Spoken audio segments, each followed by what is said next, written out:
La parole est à Madame Caroline Fiat.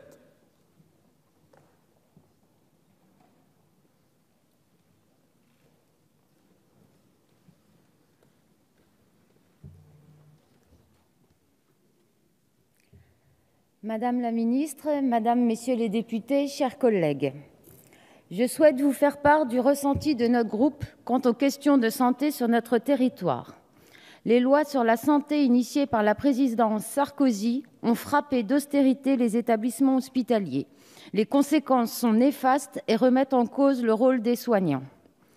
La tarification à l'acte amène à transformer le patient en client et incite les établissements à facturer à outrance les interventions sur les malades pour répondre aux injonctions de rentabilité.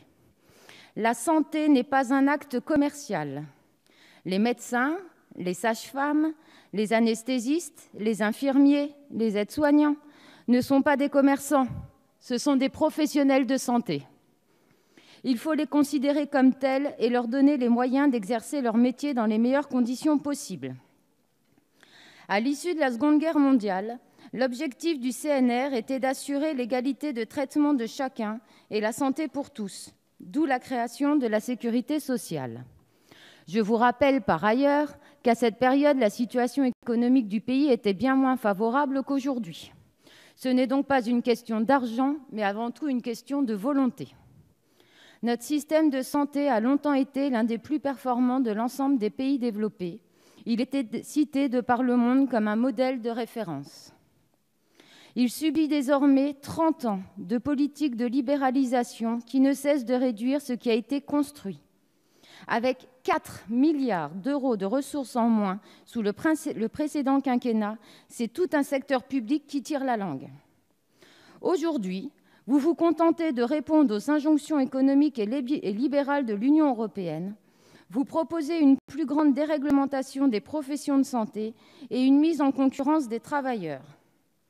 En ouvrant la porte à une inscription par simple clic sur Internet, vous préparez le dumping social entre les pays membres de l'Union européenne. Vous retirez la confiance et les règles de nos systèmes de qualification. Cela doit rester le fruit d'un engagement et d'une formation exigeante, comme les institutions républicaines savent les dispenser et les reconnaître. La baisse d'encadrement des professions n'a jamais profité aux patients et encore moins aux usagers. En bout de chaîne, ce sont bien les patients qui subissent des conditions de soins inadaptées, manque de lits, traitements non remboursés et autres mesures drastiques. Cela doit alerter sur une chose, nos métiers de santé ne suscitent plus l'envie. On ne devient pas soignant par hasard, mais on le devient par vocation. Les mesures de déréglementation des métiers de la santé veulent déconnecter la qualification avec l'exercice d'une profession. Cela revient à tirer vers le bas les qualifications requises pour l'exercice de professions de santé. Le précédent gouvernement était revenu, bien que trop timidement, sur les dépassements d'honoraires dans les établissements publics. Vous souhaitez revenir sur ce point alors qu'il convient de l'amplifier. Notre groupe est fermement opposé à ces dépassements quand 3 Français sur 10 renoncent déjà à se soigner pour des raisons principalement pécuniaires. Laissez les malheurs au passé et le goût du bonheur à l'avenir. Nous vous proposons d'ouvrir un vaste plan de réflexion sur la santé publique en vue de respecter une des valeurs fondamentales de notre République, l'égalité. Donnez la chance à chacun d'être soigné dans des conditions que chaque être humain mérite. Libérez de la pression constante les travailleurs, mettez fin à la pénurie de moyens matériels et humains que connaissent nos structures de santé, qu'elles soient publiques ou privées.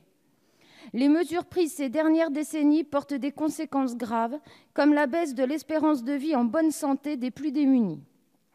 J'ose croire que vous entendrez que cette situation ne peut pas être réglée par davantage de libéralisation et de déréglementation.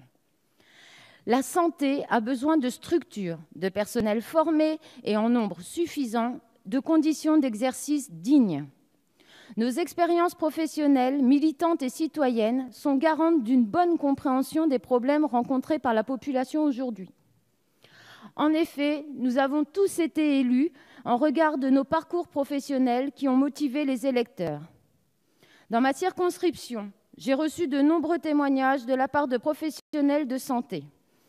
Face à une aide-soignante, ils se sont dit qu'ils seraient entendus, que je connaissais leurs conditions de travail. Ils ont eu raison. Tous sonnent l'alarme. Nous n'en pouvons plus.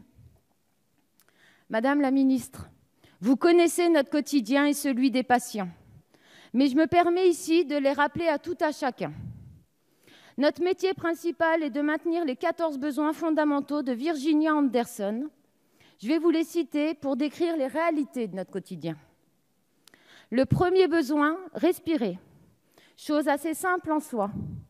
Pour autant compliquée quand il fait plus de 30 degrés dans une chambre d'un CHU. Deuxième besoin, boire et manger. Pourrions-nous, s'il vous plaît, avancer sur le projet de loi interdisant le gavage des oies et des canards en France pour que nous puissions très rapidement interdire ce même gavage sur des êtres humains. Le troisième besoin, éliminer. Capacité d'une personne à être autonome pour éliminer sel et urine et assurer son hygiène intime.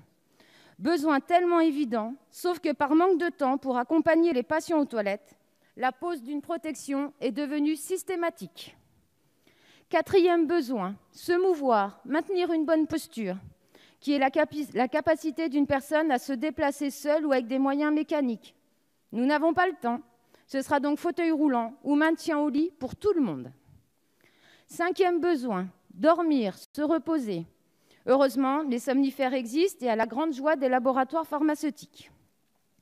Sixième besoin, se vêtir et se dévêtir. Pour gagner du temps, nous allons découper vos vêtements dans le dos. Comme ça, on pourra vous habiller plus facilement et plus rapidement. Septième besoin, maintenir sa température corporelle dans la limite de la normale. Pourrions-nous avoir, comme dans la plupart des foyers français, des thermomètres en nombre suffisant? Huitième besoin, être propre et protéger ses téguments. Bon, celui-là, je ne vous cache pas, c'est mon préféré. Je vous propose un petit test. Alors que vous ne souffrez d'aucune pathologie, chronométrez-vous à votre prochain passage dans la salle de bain. Déshabillage, douche, séchage, habillage. On oublie le coup de peigne et le brossage de dents, pas le temps. Si vous dépassez les 6 minutes, et ce sera certainement le cas, interrogez-vous, demandez-vous comment ou par quel miracle nous arrivons à faire une toilette sur un corps souvent meurtri en seulement 6 minutes. Le 9e besoin, éviter les dangers. Dorénavant, cela se résume à attacher le patient à son lit. 10e besoin, communiquer avec ses semblables. Considérez-vous, Madame la Ministre, que répondre aux patients « Désolé, je n'ai pas le temps » constitue un moyen de communication sociale. Je vais rassembler les 4 derniers besoins fondamentaux qui sont agir selon ses croyances et ses valeurs, s'occuper en vue de se réaliser, se récréer, apprendre. Un grand et très grand merci et respect à toutes les personnes bénévoles qui, par leurs actions, permettent que ces derniers besoins soient préservés. Voici donc, en 2017, ce que sont devenus les 14 besoins fondamentaux dans le milieu médical français. Nous, les soignants, nous portons sur nos épaules le mal-être des patients. Nous sommes dévorés par les accidents de travail provoqués par la fatigue et le stress. Certains d'entre nous abandonnent l'exercice de nos métiers et, plus grave encore, certaines situations ont conduit nombre d'entre nous au suicide. Mesdames et messieurs, ce sont 14 soignants qui se sont donné la mort en moins d'1 an. Combien en faudra-t-il d'autres pour dire « plus jamais ça » ? C'est d'ailleurs la question posée par le personnel en grève des Opalines dans le Jura, qui, après plus de 100 jours de grève, ont interpellé Florence Aubenas dans Le Monde par cette interrogation. Qu'est-ce qu'il faudrait faire maintenant ? Qu'une d'entre nous se suicide sur le parking ? C'est pourquoi, Madame la Ministre, notre groupe met à votre disposition ses propositions pour une refondation et une restructuration du monde de la santé. Madame la Ministre, en votre qualité de médecin, vous avez la possibilité de soigner notre système de santé. Ne passez pas à côté de cette occasion historique. Merci. Merci Madame.